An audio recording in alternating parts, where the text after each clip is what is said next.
Mark's transformation through English in London.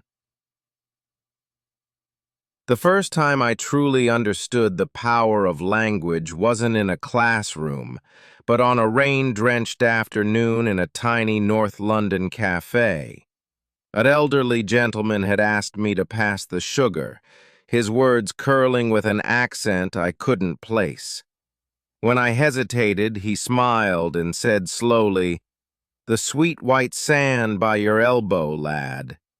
In that moment, English stopped being a subject I studied and became a living thing, messy, playful, and endlessly adaptable. My journey began months earlier, when I arrived clutching grammar books like life preservers.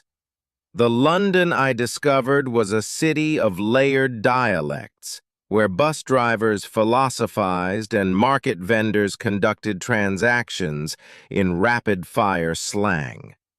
Traditional language learning methods crumbled under the weight of real conversations.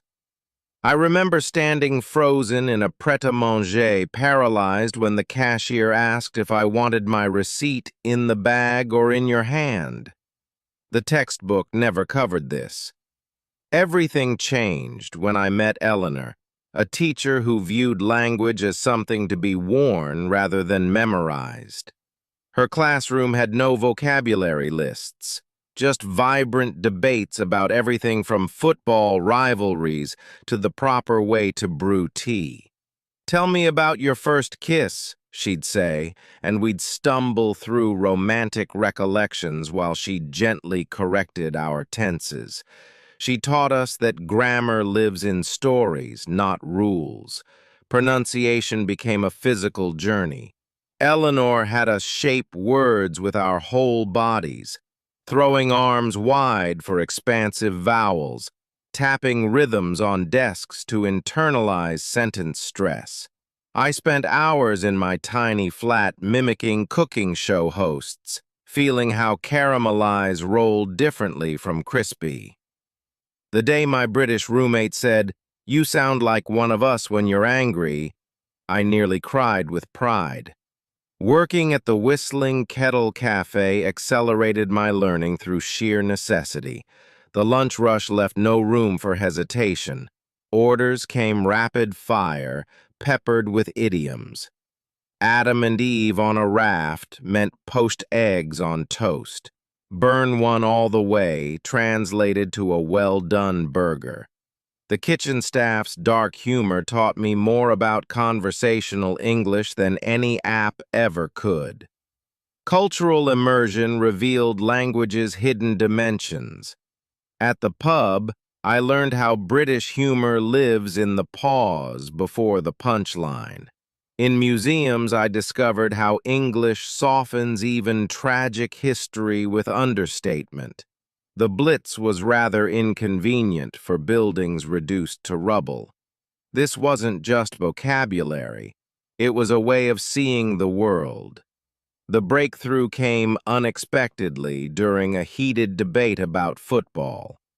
Mid-argument, I realized I wasn't translating in my head anymore. The words flowed directly from thought to speech, complete with appropriate slang. That night, I dreamt in English for the first time. Not perfect English, but mine. Returning home presented new challenges. Friends complained I now spoke with British logic, structuring arguments differently. My humor had acquired a dry edge that sometimes baffled listeners. I hadn't just learned a language, I'd absorbed a mindset. Now, when students ask how long fluency takes, I tell them about the Scottish fisherman who taught me that "I" can mean anything from yes to "I'm listening," depending on inflection. I describe the homeless man near King's Cross, whose elaborate curses were Shakespearean in their creativity. True mastery, I explain, comes when you stop counting conjugations and start hearing the music in how people argue, flirt, and console each other.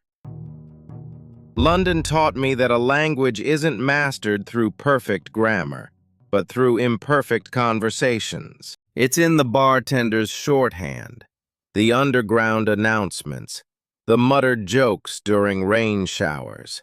Fluency happens when you stop being afraid to sound foolish and start delighting in finding new ways to express what matters.